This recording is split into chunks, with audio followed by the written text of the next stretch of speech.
So, as you can read from the title, this video is about voluntary and involuntary actions.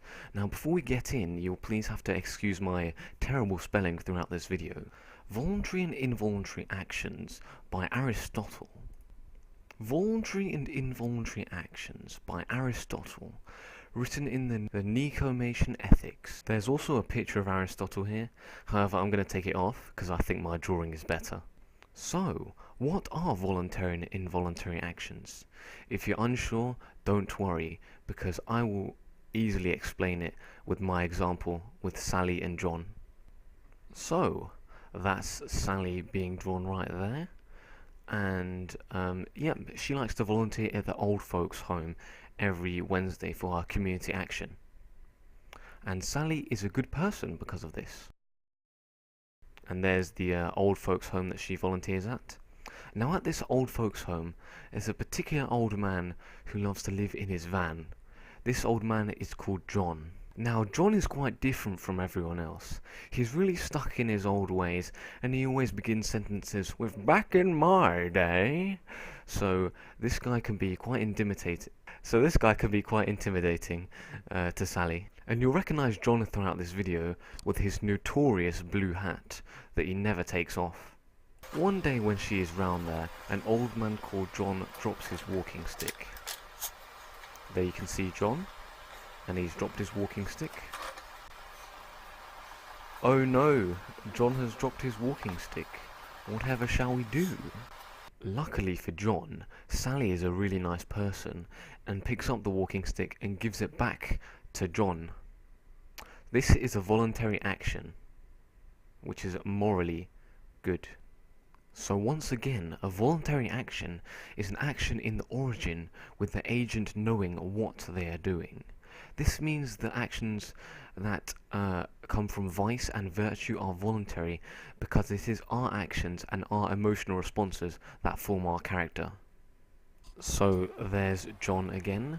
As you can see, he's quite an old man, so he has very little teeth, but he still wears that blue hat to cover his receding hairline.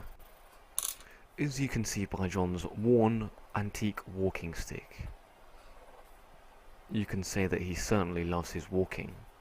And what's this? Oh no, John has hit Sally with his walking stick as he thought she was trying to steal it. Well, this is a voluntary action as well, and it is immoral, as John has chosen to do this, and therefore he is responsible for his actions in a moral sense.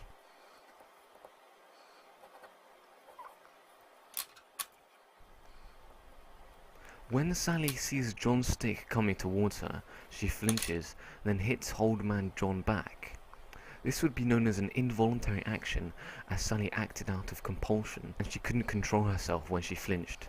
When Sally hit old man John back, we wouldn't usually consider her morally responsible for this action, as she didn't mean to do it. As you can see by what I'm writing, Sally acted involuntarily, as she acted out of compulsion, and she couldn't control herself when she flinched. As you can see, that's a bit of a sticky one.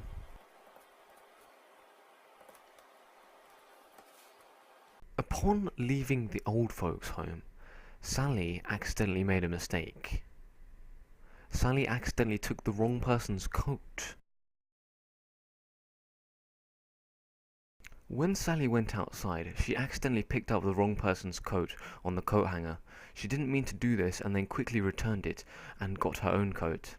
This is known as a non-voluntary action, as Sally acted due to ignorance. However, her ignorance didn't cause any pain or regret, as she returned the coat to its rightful owner, Big V. There you can see, Sally gives the coat back to its rightful owner, Big V. Therefore, no one was harmed in this process and nothing was left for Sally to regret. As you can read, it says right there, this is a non-voluntary action as Sally picked up the wrong coat due to her ignorance. However, she didn't cause any pain or regret, so we cannot hold her morally accountable for this action.